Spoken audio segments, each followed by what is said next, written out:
and welcome to this first panel. I want to first of all thank you for being here at 8:45 in the morning. We expect some people to also still show up. So this is a panel on the e-evidence regulation, gathering data for criminal investigations after the e-evidence regulation, and what are the future challenges and solutions.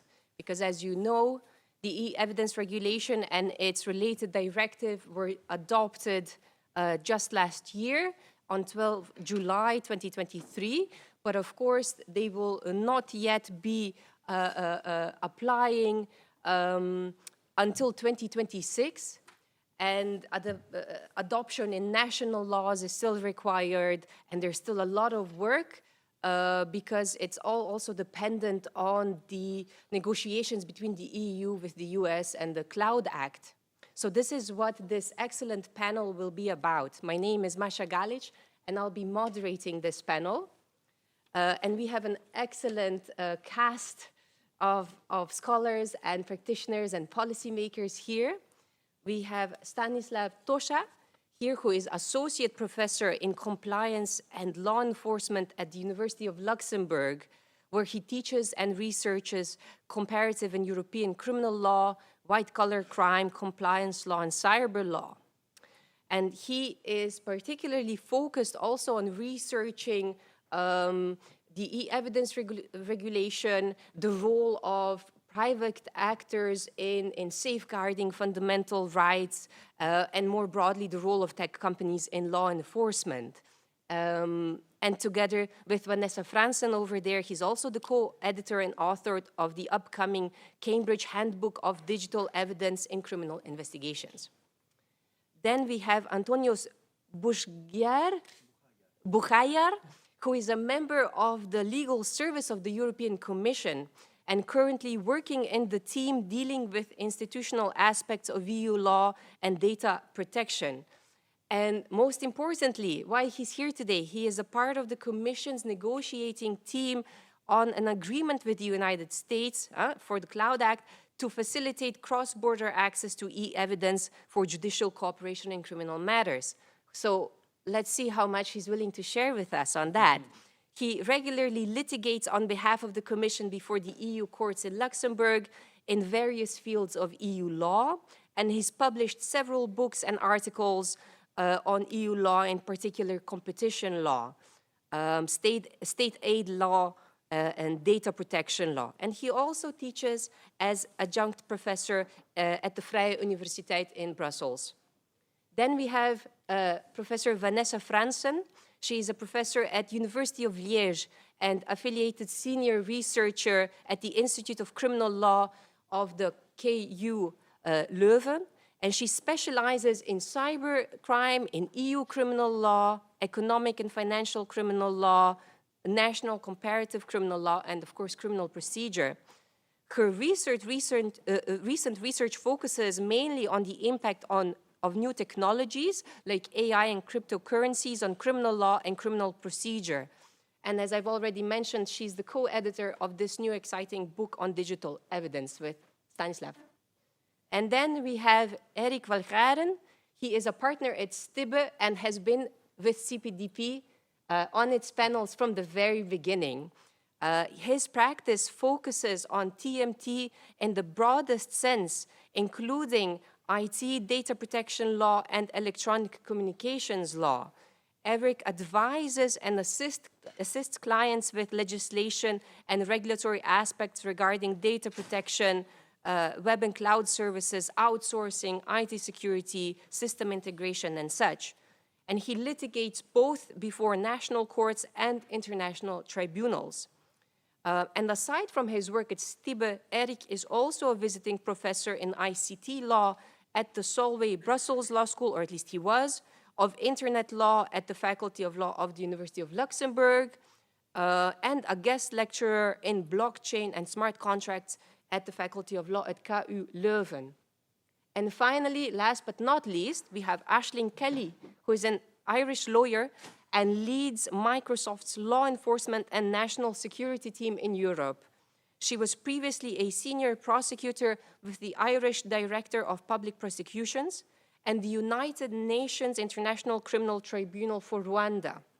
She trained in Dublin and London in a large commercial law firm and is a dual qualified solicitor and barrister. There you go. Thanks very much. So we'll start the presentation first with Stanislav. Thank you very much, Masha. Good morning to everybody. Thank you for coming on this ungodly hour of the morning. When you start a new season of a series, it's good to do a recap of what happened until then. So this will be my role, and those who have been following this know that it's a series that has so far quite a lot of seasons already. So I will do a quick recap, which could last 2 hours, but we don't have it, so I will try to do it in 2-3 minutes.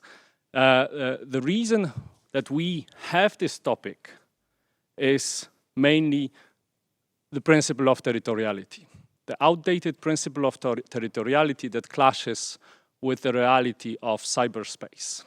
This principle means that law enforcement, in principle, should limit their enforcement action to the physical borders of a state, while data doesn't know such borders and flows freely around, maybe not the whole world, but most of the world.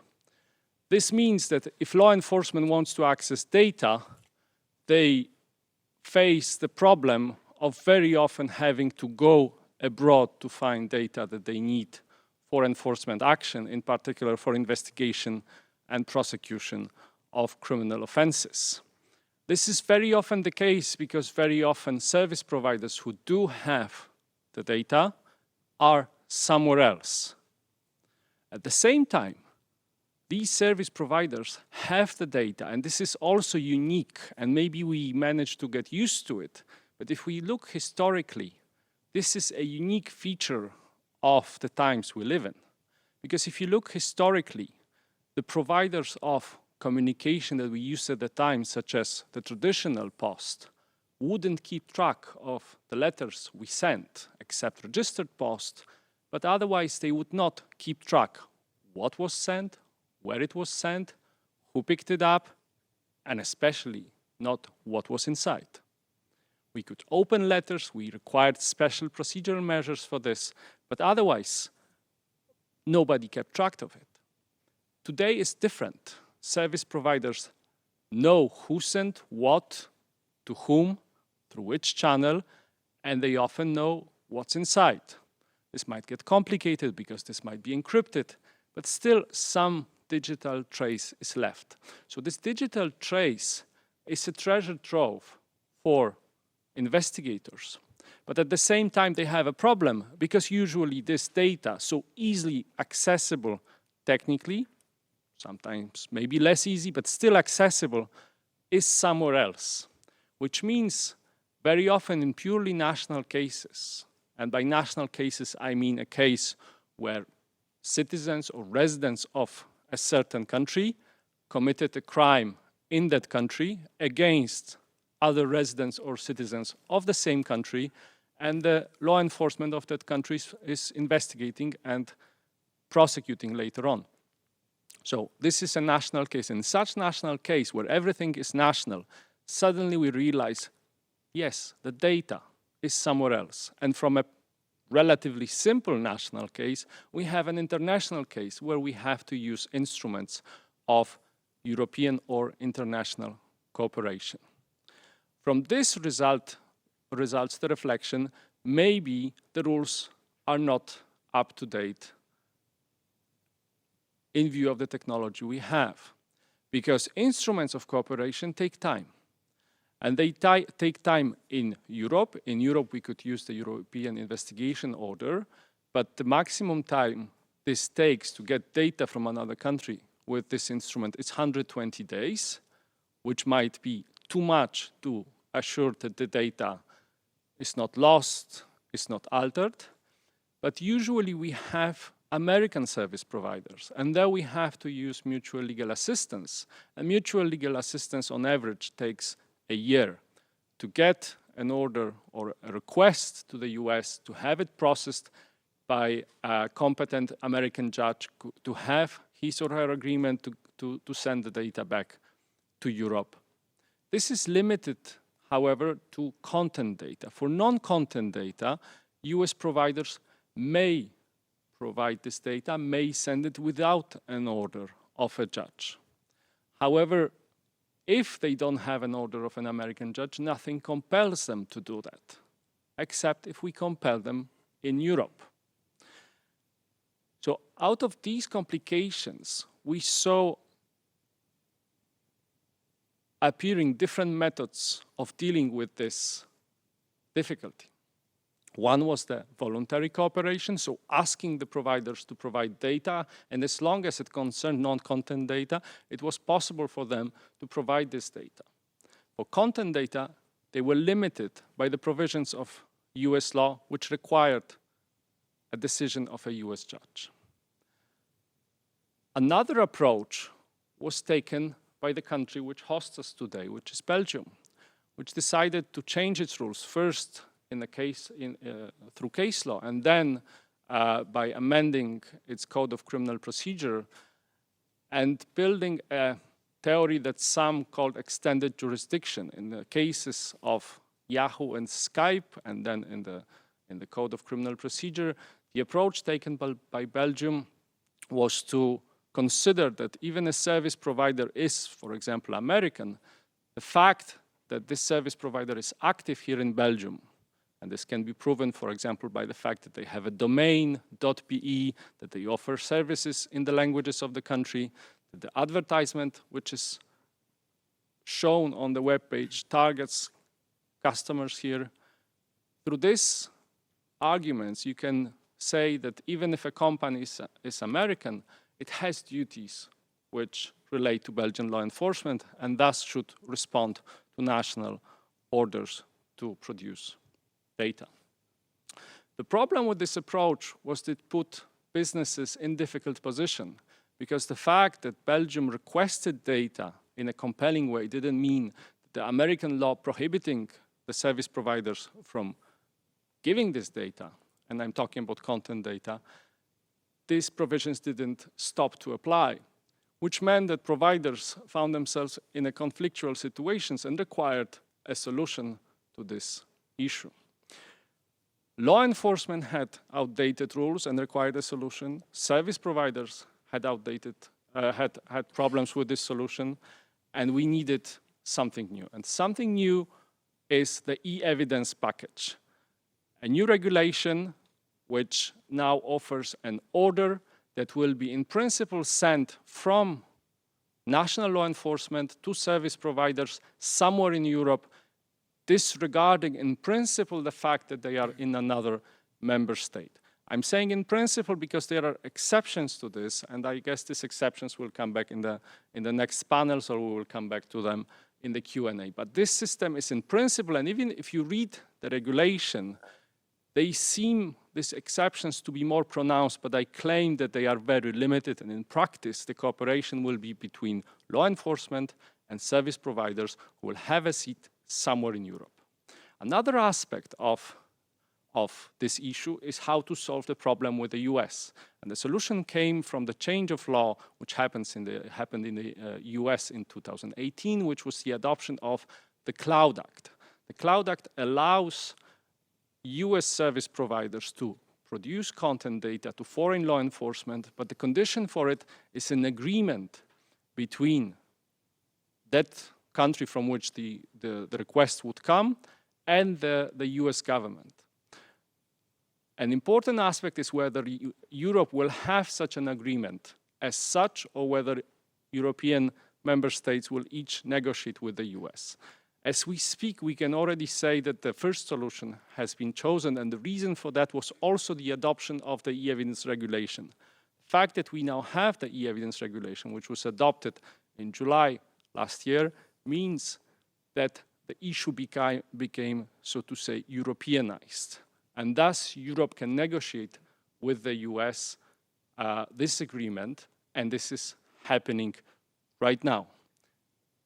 And the biggest question now is, whether we will have this agreement, whether this agreement, what will be the conditions of this agreement, and this will be the subject of the next speech. Just to wrap up my overview, as we speak, we have the regulation, we have also the directive that accompanies it, which will oblige through implementation by member state that every service provider who is active in Europe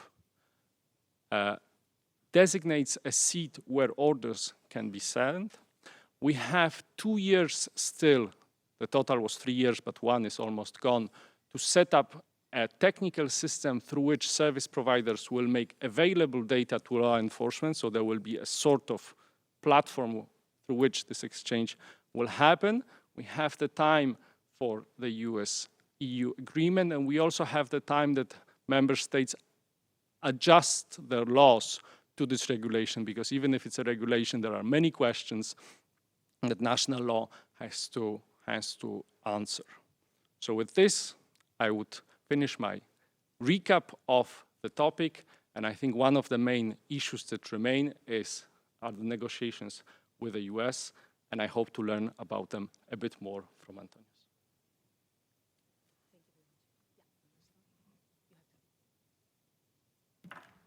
Thank you. Thank you, Stas. And indeed, so I am Antonius Buchagiar, member of the League. I'm so sorry to interrupt you, but speakers don't work. I can hardly hear you. I'm not sure what's the problem. Okay. Okay, it will be checked. Okay.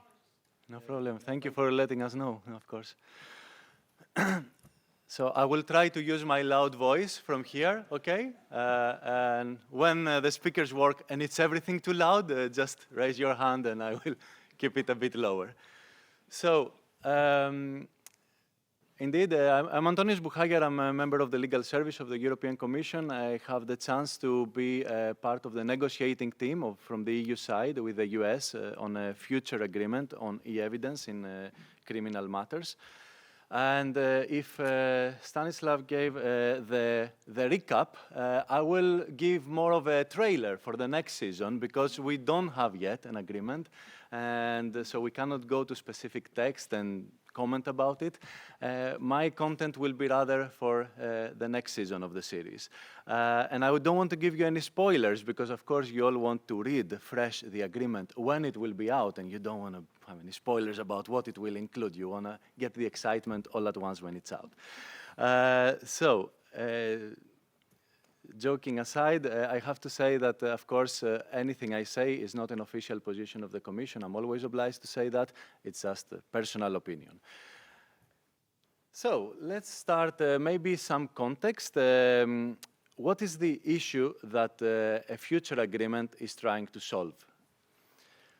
There is data, as Stas already described, data is globalized nowadays, so there is data located in the US that often EU law enforcement authorities try to obtain when they are in criminal investigation, and conversely, there is data located in Europe that US law enforcement authorities often try to get. And there are some instruments that are famous on both sides of the Atlantic. For example, in the US, we have the Cloud Act in that regard. In the EU, we have the recent e-evidence regulation. But they're not the only ones. They are the most famous, but not the only ones. For example, Stas mentioned the national orders we could have in Belgium based on national law in order to obtain evidence that could be located in other parts of the world.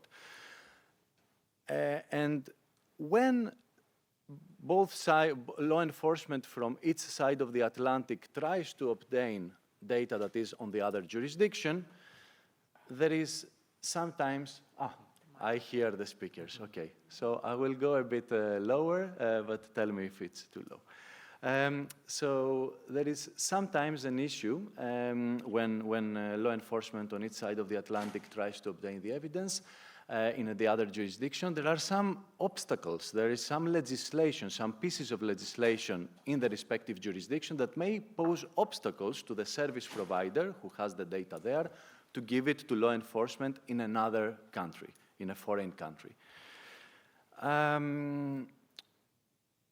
In the US, for example, there are many pieces of legislation on both jurisdictions that could be at issue, but I take the most famous examples. In the US, it was mentioned already, on content data, normally this has to be ordered by a US judge, and it has to meet a high standard of probable cause as interpreted in the US. So it's not evident that EU law enforcement would meet that standard when they're asking for that evidence. And in Europe, we have the famous GDPR. It may pose issues to EU service providers sending data outside of the EU to US law enforcement. I will come to that in a moment because it's one of the issues I will develop on. So the objective of a future agreement with the US would be to lift those obstacles, right? So that EU law enforcement can obtain data more easily in the US, and conversely, US law enforcement obtain data that is located in Europe. Of course, we don't want just to lift those obstacles because they exist for a reason. They serve certain public interest behind. If you just lift them, then there is nothing instead. So we want instead to have certain safeguards that give the same function. These safeguards correspond to sensitivities of each jurisdiction. I'll mention some of them. For example, in the US, free speech is a sensitive matter, and prosecuting hate crime in Europe may collide with that issue. Or in Europe, death penalty can be a sensitivity. So giving access to data for a crime that can lead to the death penalty can be sensitive. And of course, data protection. And this is the matter on which I will focus by mentioning two specific issues on data protection. The first one, some general thoughts on what could the safeguards be for data protection. Luckily, we already have an agreement between the EU and the US for cooperation on criminal matters. It is the Umbrella Agreement, signed in 2016. And normally, however, this agreement is drafted having in mind cooperation between law enforcement authorities. So law enforcement authority in the EU has evidence in its hands and gives it to law enforcement authority in the US, or the other way around.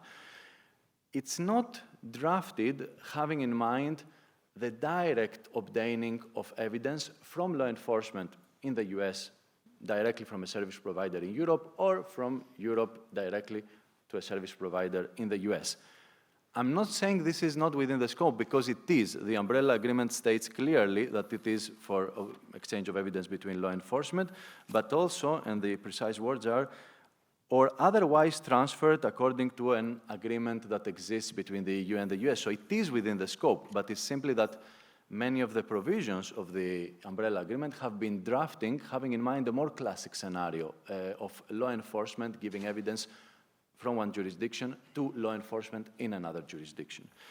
This means that certain of the provisions of the Umbrella Agreement would need to be adapted. Let me give two examples.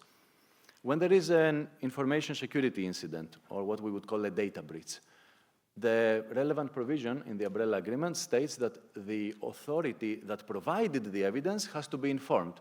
But there is no such authority when you obtain it directly from the service provider. Similarly, for onward transfers, the Umbrella Agreement states that if, for example, the US wishes to give further the evidence to a third country, that's an onward transfer, it needs to obtain the authorization of the law enforcement authority that provided the evidence. And again, there is no such law enforcement authority when we have a direct obtaining of the evidence from the service provider. Of course, one could think of evidence solutions in such cases, for example, designating an authority in the area where the service provider is located, which would give such an authorization for onward transfers, or which would be informed of a data breach incident. But there are such adaptations that are needed in the safeguards of the Umbrella Agreement. And the second and last issue, how would, in such an agreement, how would US orders comply with the GDPR? How would this be ensured?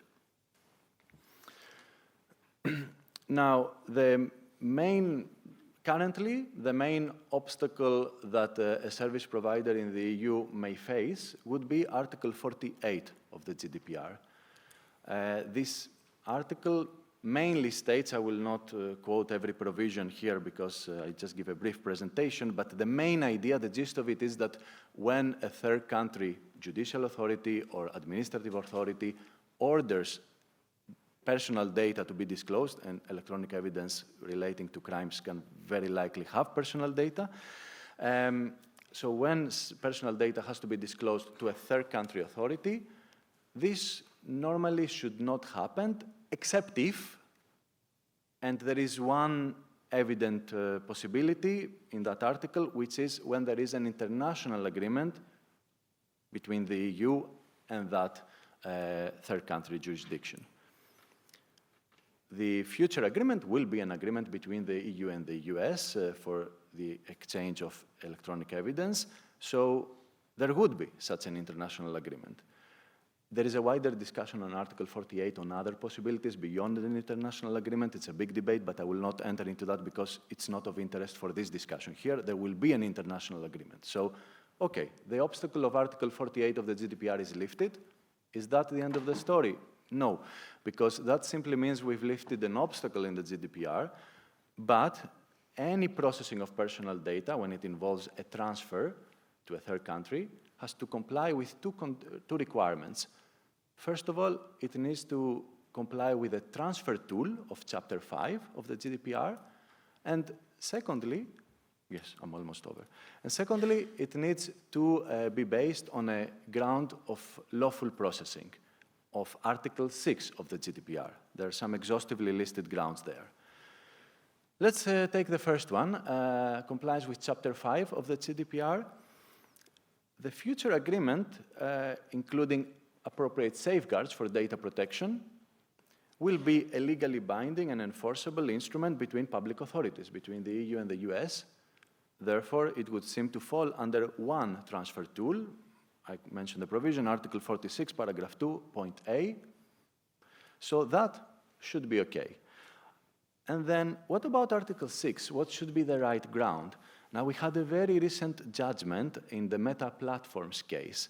And although before that judgment, there were some thoughts going around that perhaps there could be, for example, legitimate interest could be a possible ground for processing. Well, this judgment gives a rather clear direction that legitimate interest would not work when private entities have to cooperate with law enforcement, but it would rather be point C, so compliance with the legal obligation to provide the personal data. And point C has to have a basis in union law. So we do have a legal obligation of the provider when they are obliged to comply with a US order. Now, a future agreement would normally frame that obligation so that there is a basis in union law through the agreement so that there is this possibility for lawful processing of the personal data. These are some general thoughts, especially on data protection of a future agreement. Of course, I'm looking forward to hopefully having a text and perhaps being in a future CPDP event with colleagues here discussing exact wording, which would be much more interesting and giving me the possibility to say many more things than now. Thank you very much for your attention.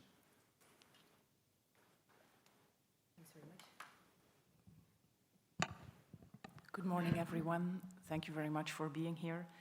My role today is to mention a few issues that are not covered by the e-evidence regulation without going in the same direction as the previous speaker, obviously. So the e-evidence regulation brings many solutions to pressing problems, and that is very good. But it doesn't answer all the questions that are out there, and those questions will thus require further answers, further legal solutions. For one, the e-evidence regulation is limited to stored data. So it doesn't apply to real-time interception, for instance.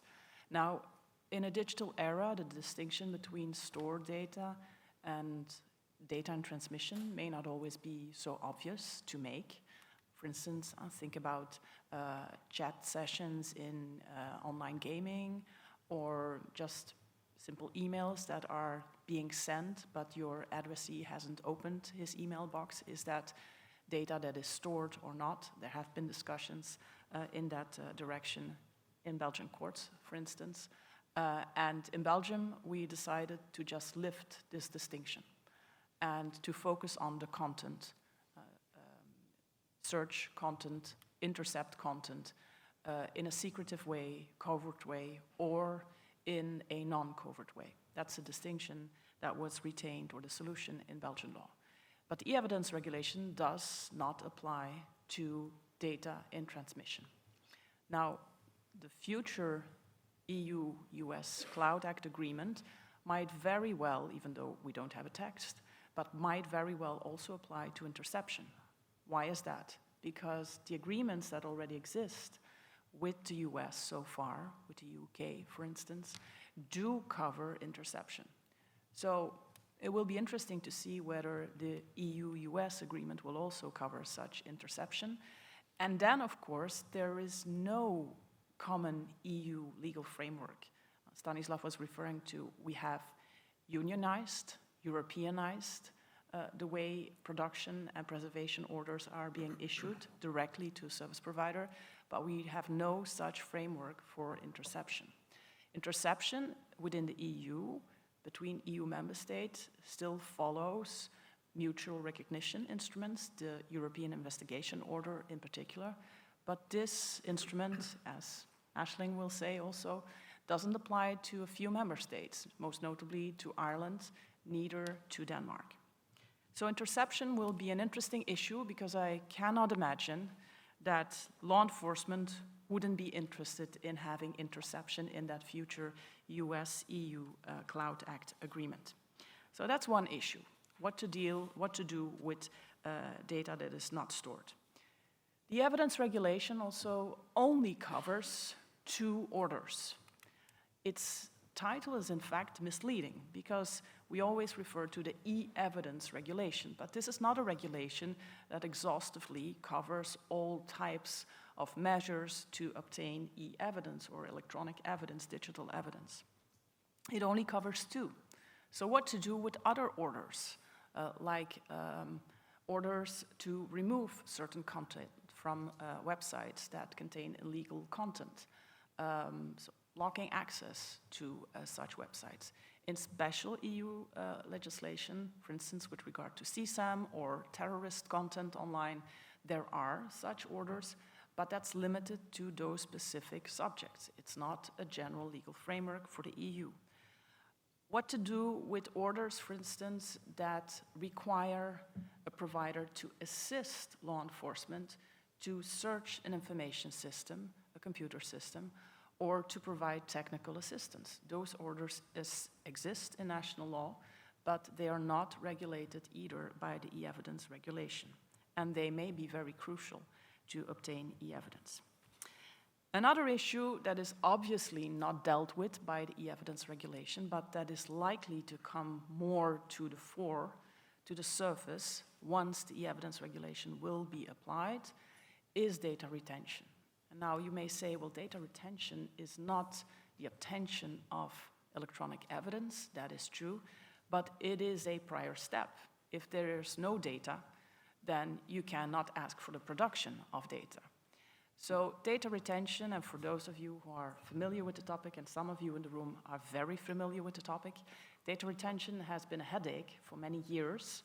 The Court of Justice has ruled on several occasions on this subject, but we still have no clear EU legal framework on the subject. The Data Retention Directive of 2006 was invalidated, and since it has been the Court of Justice that has taken over the role of a legislator.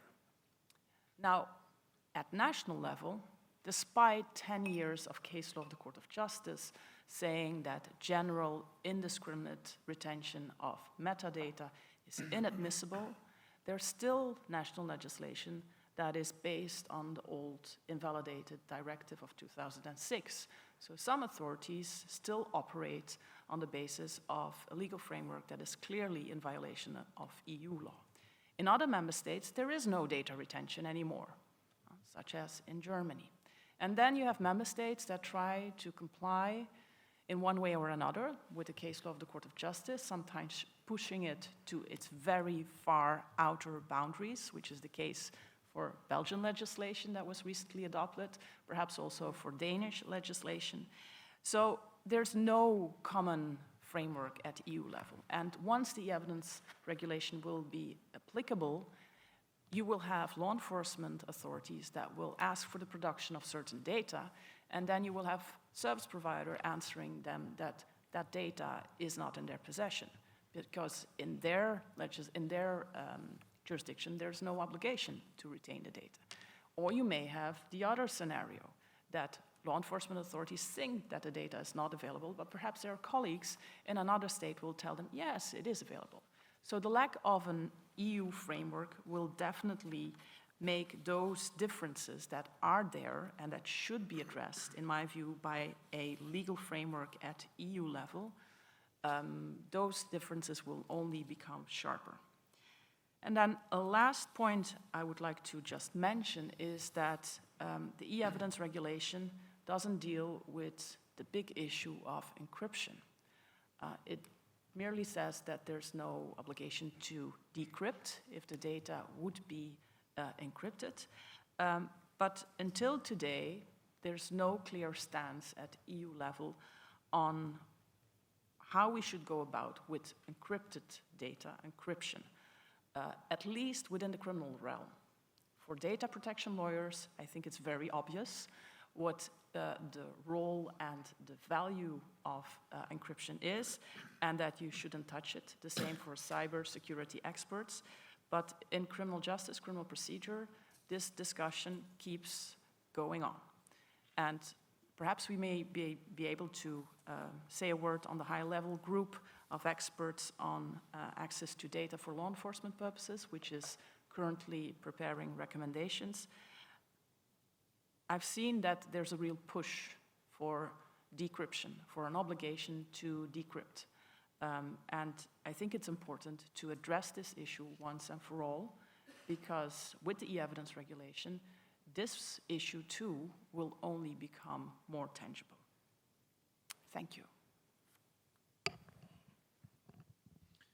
Thank you, Vanessa.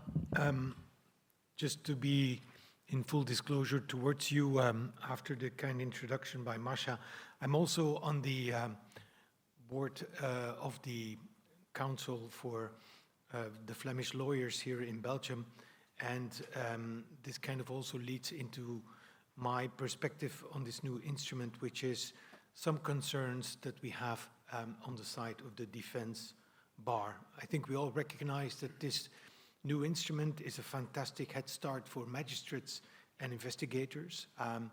It could actually turn rather easily into a nightmare for suspects, accused, and data subjects. So the question is, what are we looking at there?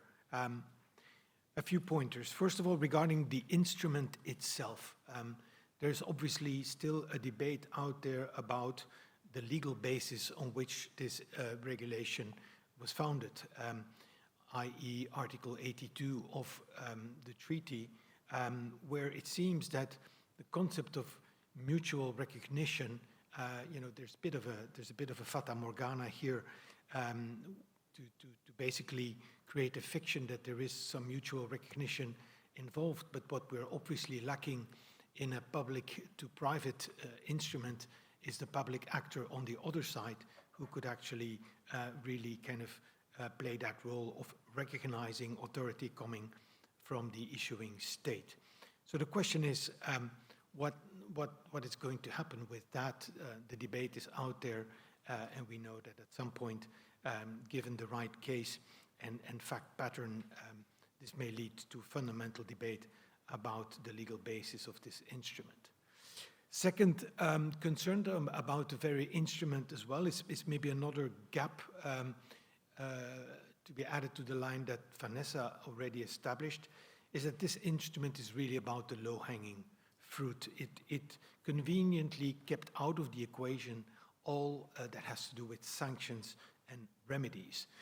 It was kept out of the scope. It's left to national legislature, and we all know what that entails. It means that we will have harmonization when it comes to the instrument. We will have properly discordance when it comes to sanctions and remedies, and it could well be the start of what I could call a race to the bottom. The cloud agreement, I was very happy with the insights shared by Antonios. I think it's going to be a must-have in order to fully benefit from this regulation for all. I think without it, we are like treading water. But then again, the question is, once we have the cloud agreement, what will it really bring us? And also, and I think we need to ask ourselves that question, will it withstand the scrutiny of the court? No pressure intended, Antonios, but I think we have had a very privacy activist Court of Justice so far. They've, as most of you know, struck down our international data transfer frameworks with the US on a few occasions. So I hope that this one will be rock solid so that it can withstand that scrutiny. Those are a few pointers about the instrument itself. I think a more profound set of issues relate to the fact that we risk to lose ourselves in terms of protection for human rights, for the rights of the defense, for legal privilege in something which to me presents itself a little bit like a Bermuda Triangle. And the 3 points of the triangle are obviously the issuing state, the enforcing state, and the role of the service provider. If we look at the issuing state, I would think that's the initiator of a process. It holds a lot of the relevant cards. And a few concerns when you read this instrument is, for example, relating to the data classification that is being used. In the telecom package, we have a number of different regimes for different categories of data. We have subscriber data, we have traffic data, we have content data. Here, and it's a bit odd, but these 3 categories have been reduced to 2 categories. And the 2 categories are subscriber data and traffic data used for identification on the one hand, and then traffic data and content data on the other hand. And so the reason for this kind of divide is that the first category allegedly is less intrusive, the second category would be more intrusive, but you would see in the regulation that a lot of differences in the treatment or in the process and the conditions hinge upon this summa divisio. The question is this a proper way of restructuring these 3 categories, and are we really convinced that this is sufficiently protective for the interests concerned? For example, how does suddenly the purpose for which traffic data are used for identification purposes only become really a reliable criterion? It's about an intention, it's about a purpose. Who will monitor this? What happens if the issuing authority simply puts this label, it's for identification purposes, and later on changes its mind and repurposes the data? Who will monitor that? How can it be challenged? How could it be found out? Probably much later, somewhere down the road, when the harm has already been done. So we are very suspicious about this data classification or repackaging that we see in the data, in the e-evidence regulation. The same thing about the time limits. Obviously, the service provider to whom the order is addressed has to respond. The basis time limit or delay is 10 days, but in case of an emergency, it's 8 hours. And the question is, when really can one call the need for the data to be arising as part of an emergency? How will it be motivated? How will it be tested?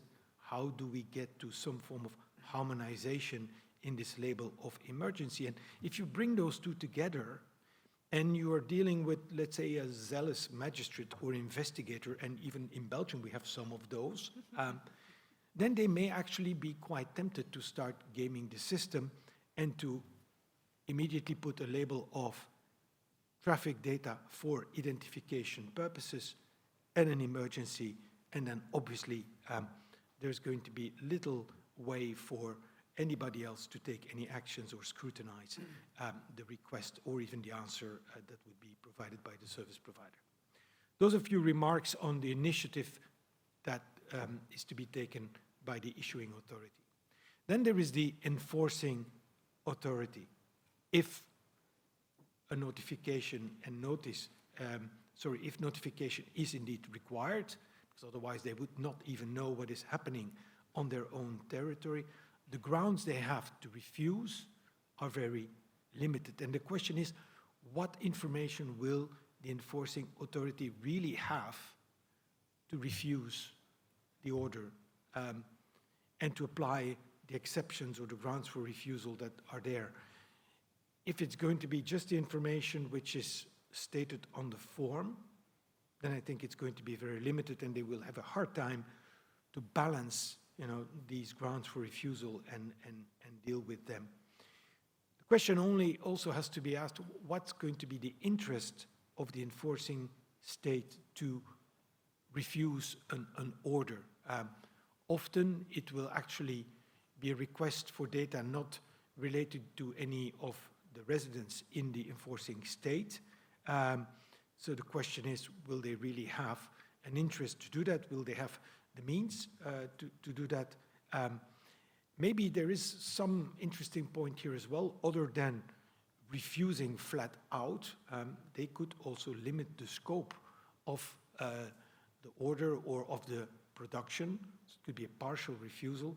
And I think if we would have a precedent on that at some point, it could be interesting to see that maybe some kind of good practice is created by enforcing states that do play a role of acting as a filter, not simply by saying no, but by reducing the scope of the order and the production.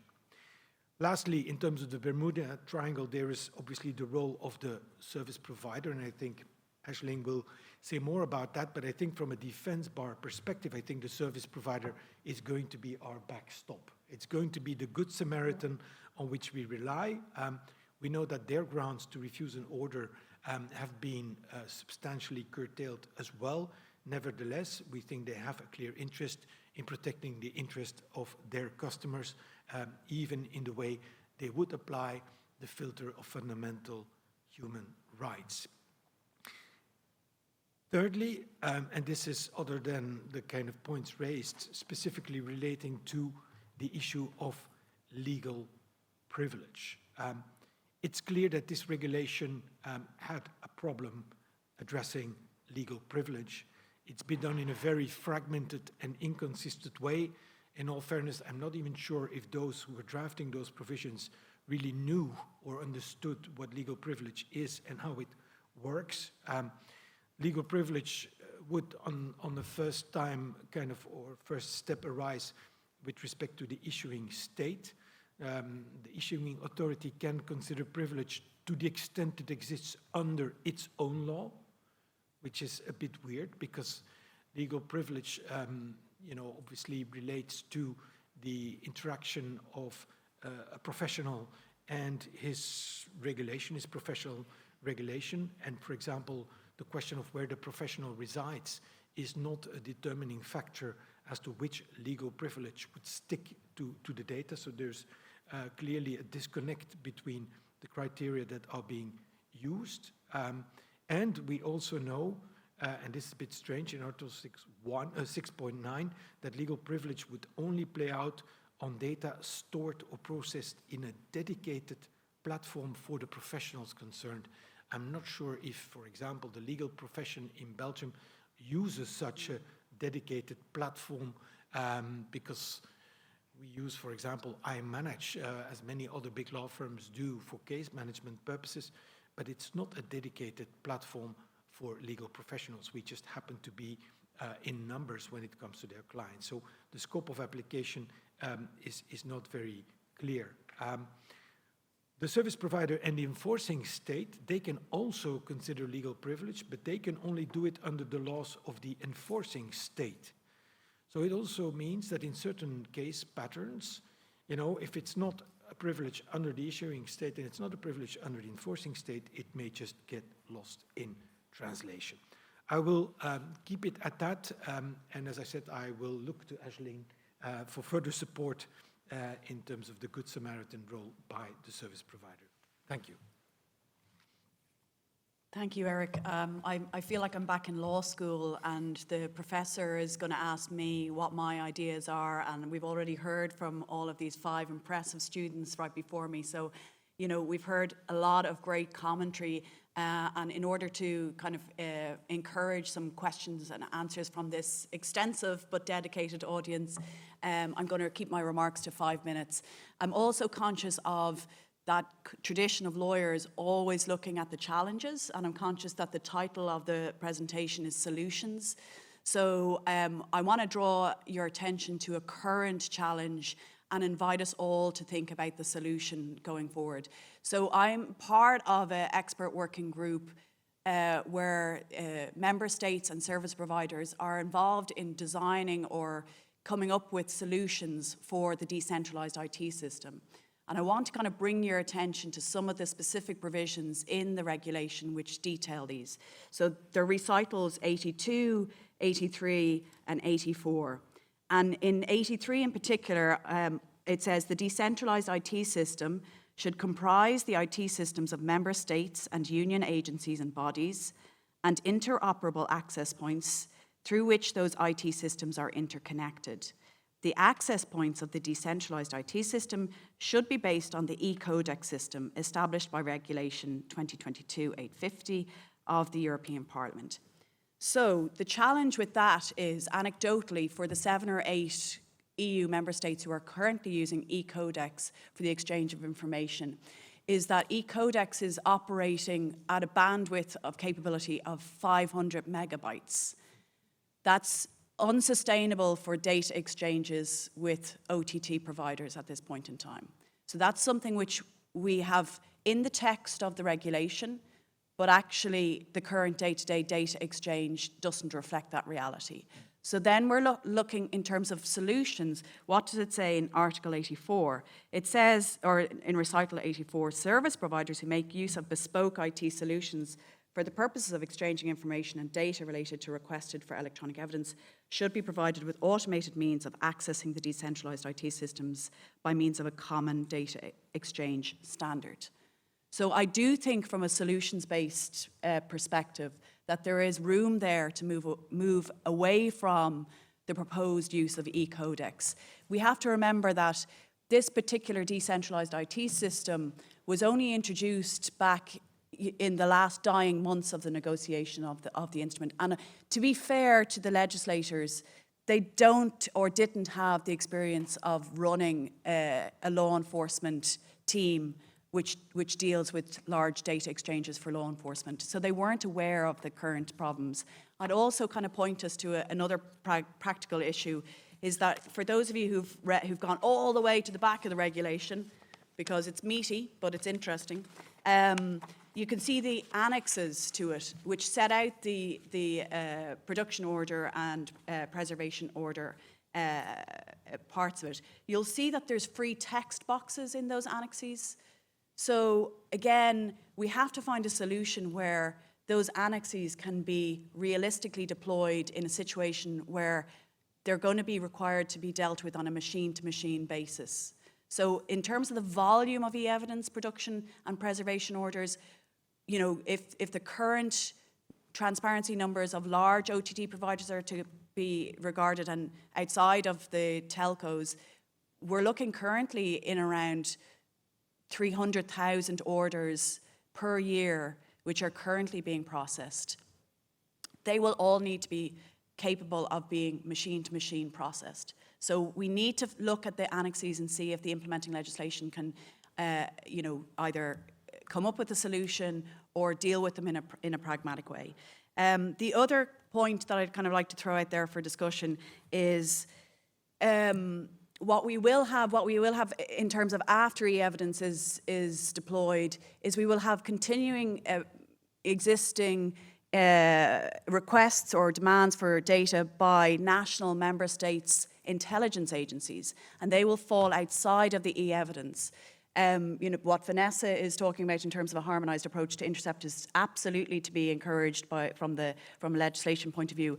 But because the the intelligence agencies fall outside the competency, for the most part, of EU law, we will have to look at and be brave and look at other alternative solutions out there. I see an expert in the audience, Alex Joel, who is a man who knows a lot about the OECD Declaration on the trusted government access to data held by private entities. That's an excellent instrument in terms of setting out high-level principles of what member states or national countries' legislatures should include in their legislation for access by intelligence agencies to data. So that's another kind of suggested solution. We will also have the challenge of Denmark falling outside of the e-evidence, and we've seen Denmark actually legislate recently. They've introduced a bookkeeping act which mimics some of the legislation introduced after Skype in Belgium, which establishes a universal jurisdiction on the stored content data. So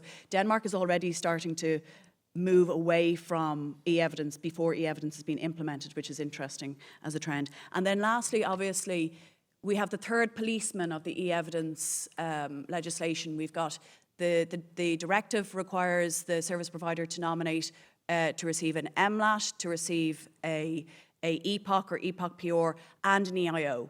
The difficulty is that Apple, Google, Meta, Microsoft, Yahoo, they're all incorporated in a member state where the EIO is not implemented. So that is going to also be a challenge going forward. So happy to confine my remarks to that time and to take some interactive questions. Thank you. All right. Well, thank you very much to this excellent panel and these great presentations, and very much on time. Before I open up questions from the audience, I want to do a small round of discussion between the panelists and myself. So I have a few questions I would like to ask. And I'll start with you, Stanislav, if that's okay. One of the things that you were perhaps indirectly mentioning whilst you were doing your recap is, and I was wondering if you could tell us a bit more about this role of service providers and platforms as private actors in assessing now fundamental rights. Especially, I'm particularly interested in how smaller types of ISPs, and numerous exist out there, and I know they have grave concerns on how they are supposed to fulfill this role when they do not have the time, especially considering the very short time limits, they do not have the manpower, and they certainly do not have the knowledge. Thank you very much, Masha. You need to give me 15 minutes for another speech to address all that you mentioned, because actually there are two big questions, and I will focus mainly on the first one, and I will pick on what Eric said, that you said service providers will be our good Samaritan. I would say it depends. They might be a good Samaritan, they might be not so good. This maybe stretches too far the limit of this biblical metaphor, but the question is, we know service providers and we observe them, especially because we're here, we're interested in this market, and we know that some of them behave very wisely, and some of them, especially in the past years, behave in ways which are not necessarily so great. I will not say which one I mean, but I guess you may figure out which one I meant. It changed hands a few years ago. So it's a question. But the point is that the regulation doesn't give this role to the service providers. They are not supposed to assess whether the orders are fundamental rights compliant. And it was an idea that they would have this possibility, but it was explicitly deleted during the negotiations, and it's not there. But at the same time, in most of the scenarios, and I'm referring also to the notification required, which I think in most cases will not do its job for a number of reasons, which I can explain if you're interested, they will be the filter, and they will have to look and they will decide, do we comply or we don't, because this doesn't look good, and we take the risk that we'll be fined, and we know that service providers do not hesitate to take this risk. And I mean the big ones, such as I refer here to the Apple versus FBI San Bernardino case, where Apple didn't hesitate to say no. But what about the small ones, as you say? What about the small ones when they see that the orders are abusive, that they are politically motivated? And we've seen in the past years in Europe that some member states had issues with their judiciary. So what happens to them? They will probably, they will not be able to take the risk, or they will not have the manpower to deal with issues like that, and they will comply with orders that will be maybe even manifestly abusive, and there will be nobody to check it because we eliminated the public authority. So I will stop here for the sake of time, but of course the issue is for another big discussion. Thank you. Okay. I have a question for you, Antonios, but I'm just going to quickly jump to Vanessa for another a more legal question having to do with fundamental rights. Vanessa, you mentioned that the regulation evades dealing with the problem of encryption. And it's a huge problem, of course. And you also mentioned, if we think of these crypto wars, it keeps on coming back, this wish, which is understandable from the side of law enforcement, to try to put in a sort of obligation for a backdoor in there. And we see it now again with the Swedish initiative. But I was wondering, what would be, in your opinion, the impact of the very recent ECTHR judgment, Pochasov versus Russia? Doesn't it won't it put a bit of a stop on that? Or not at all a break? Yes, I think the Pochasov case of February this year by the Human Court of Human Rights is indeed the first ruling that we have that explicitly goes against decryption orders, and it's a very important signal. Now, of course, if you look at the entire legislation under scrutiny, the Russian one is very far from most national and EU legislation that we have. So I think it's an important signal, and I think it should be taken up by the EU legislator now. But not everything in that case law can be like that transposed to the issues that we're dealing with. But it's an important signal. So I really hope that this high-level group of experts will take a firm stance and push back on this recurrent request of law enforcement.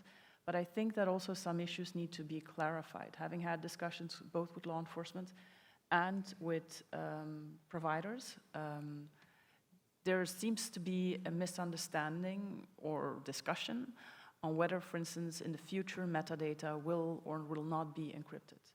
For the time being, they are not, but law enforcement seems to fear that in the future even metadata would be encrypted with 5G and even in the future 6G.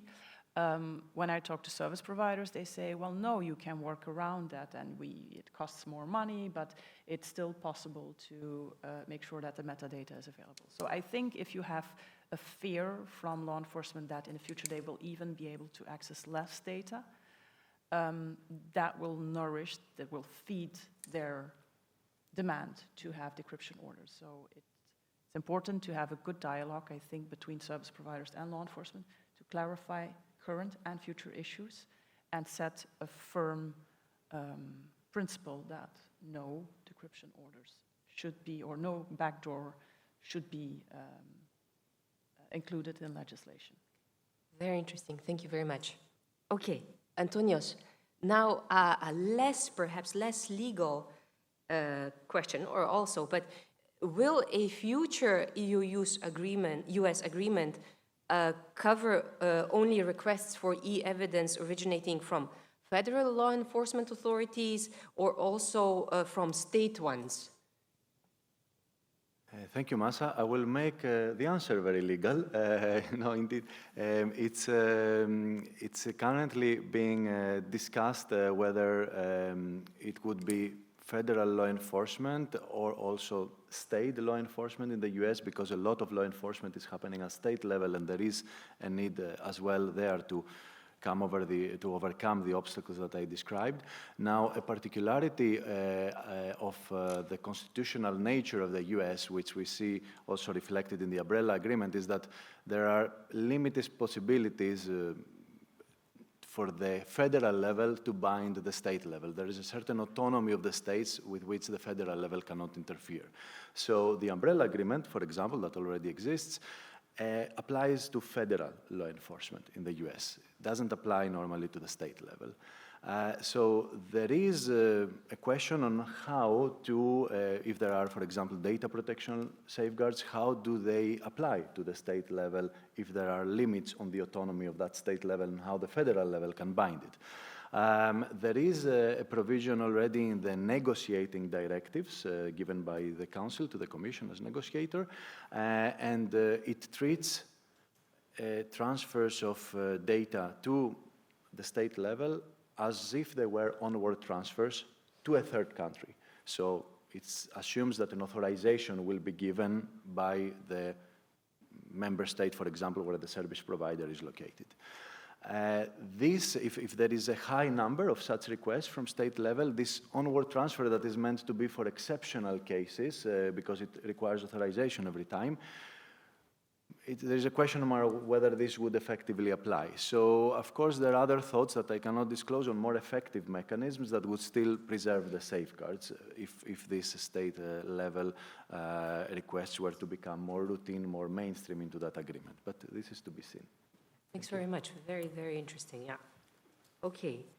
And Eric, I was wondering, you raised really excellent points, concerns from the side of the lawyers.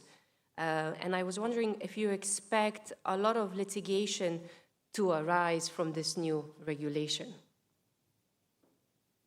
Well, I'll be brief. Yes, and I do hope so.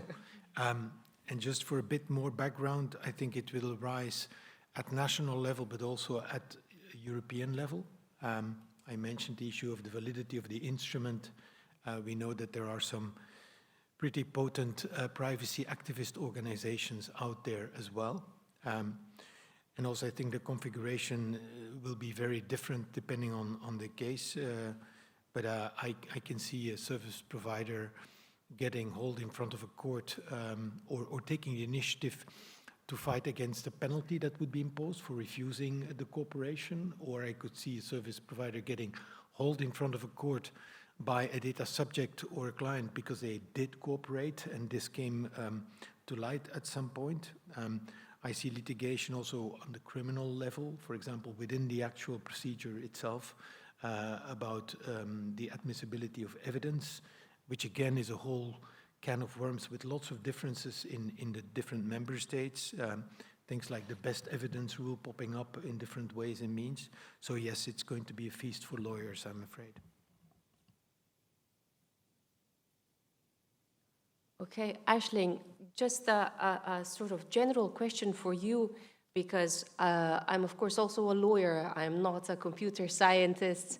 So you criticize the proposed IT system to be used.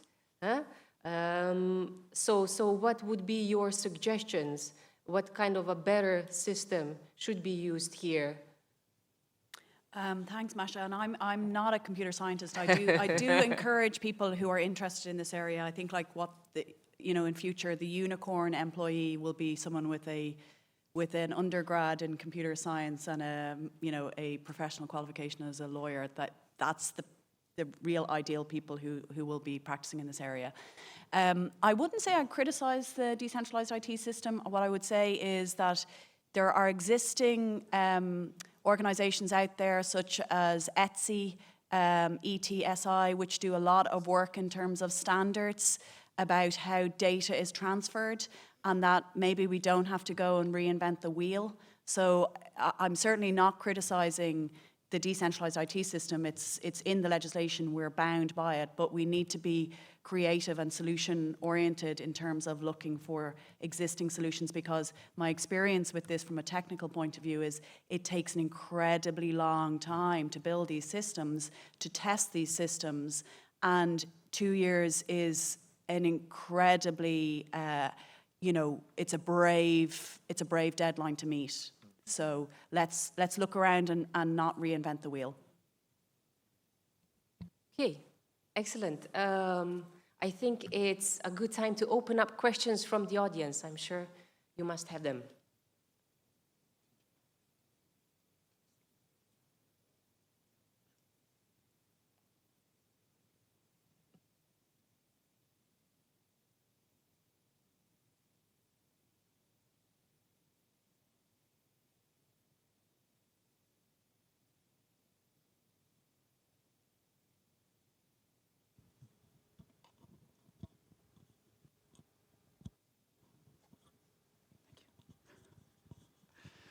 Interesting. I mean, in the sense that I have more like, you know, questions and challenges that I come and bear into my mind that I probably would be perhaps, you know, the subject of like future panels.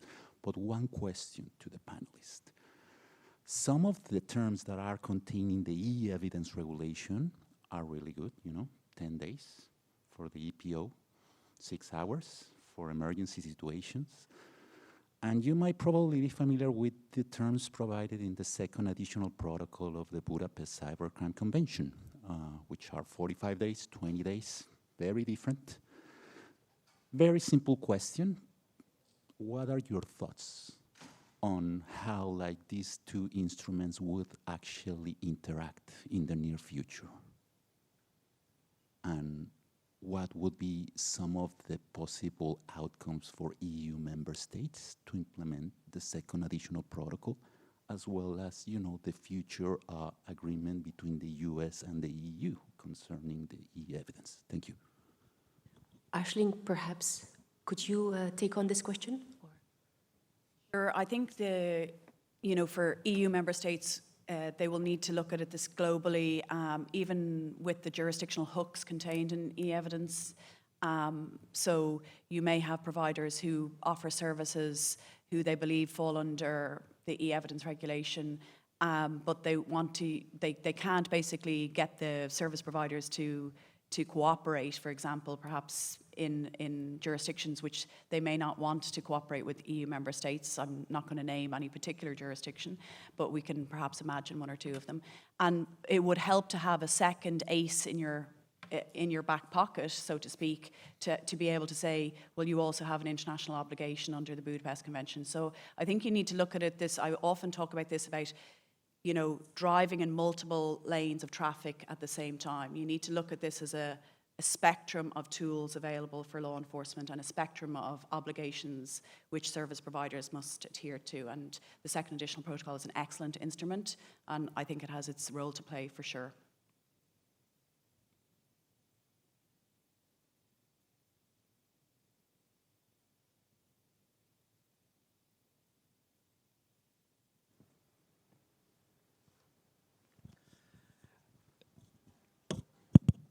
Hi, I'm TJ McIntyre from Digital Rights Ireland. I have a question about where Article 47 features in all of this, Article 47 of the Charter of Fundamental Rights. So the regulation does make reference to the rights of the individual whose data is being accessed to an effective remedy. I think there's a question mark as to whether or not they do have an effective remedy, if they have to go to another member state where they don't speak the language, don't know any lawyers and so on, to challenge orders originating from that member state. But my question relates to a slightly different matter, which is, where are the Article 47 rights of the provider who is handing over the data on foot of the order? Because, of course, the rights of the provider are very severely curtailed. Now, on the face of it, it seems that the regulation assumes that the effective remedy rights that matter are the rights of the individual, and that the provider essentially has no independent rights. So I want to put to the panel a situation where I think the provider would have such rights or would have an independent interest. Let me give you, for example, the case of the European Digital Rights Organization that some of you may be familiar with. And EDRI operates various platforms which member organizations use to communicate with each other. There's, you know, collaborative document editing, there's messaging services and so on. So in that situation, is EDRI a provider for the purposes of the regulation? On the face of it, it is. Does it have an independent set of rights as regards its political advocacy work in conjunction with its members? It seems to me that it does. Does it have a right under the regulation to challenge requests made to it to find out what its members are doing? I don't see that it does. So to broaden it out then, my question for the panel is, where are the rights to an effective remedy of the provider to an extent that the provider has an independent interest in challenging what it sees as abusive requests? Thank you. Thank you very much. Stanislav, I think this is a I'm not question sure for you. if I have an answer. Maybe Vanessa has.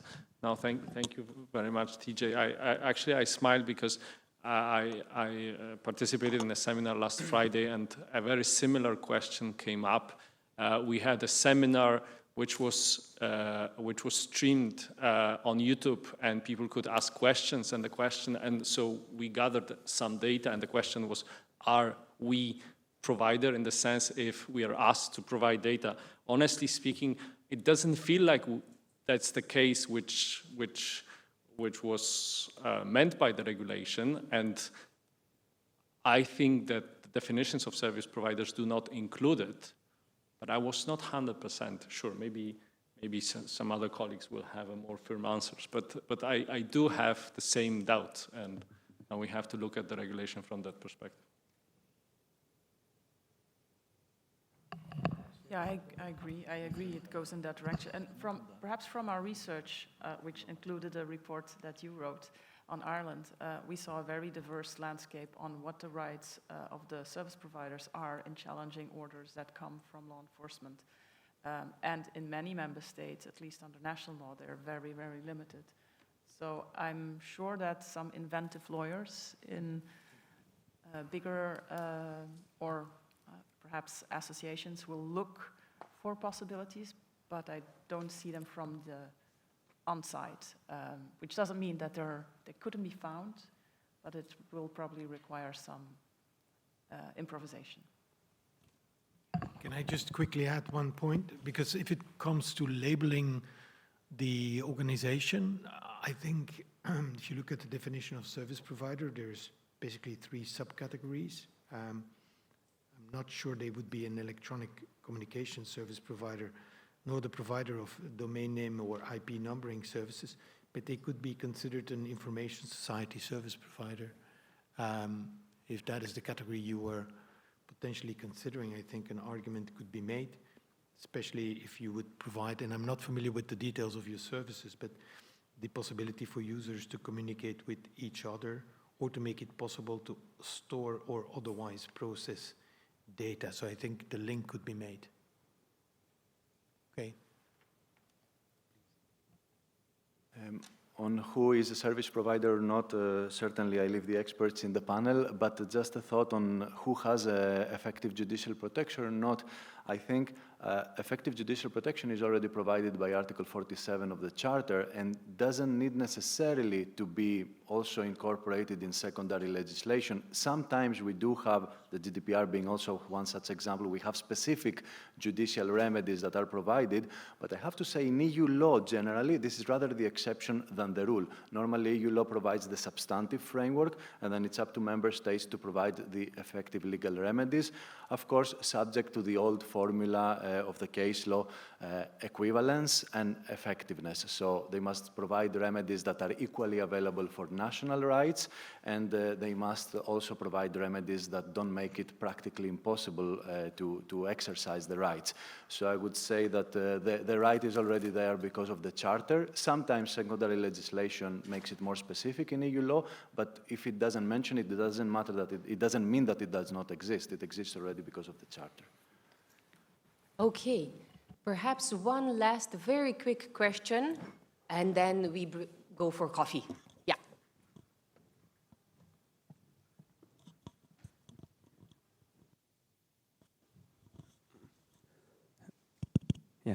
Yeah, quick one. So what if the requested data is encrypted by using the keys owned and possessed by the end customer? So the service providers has no way to decipher.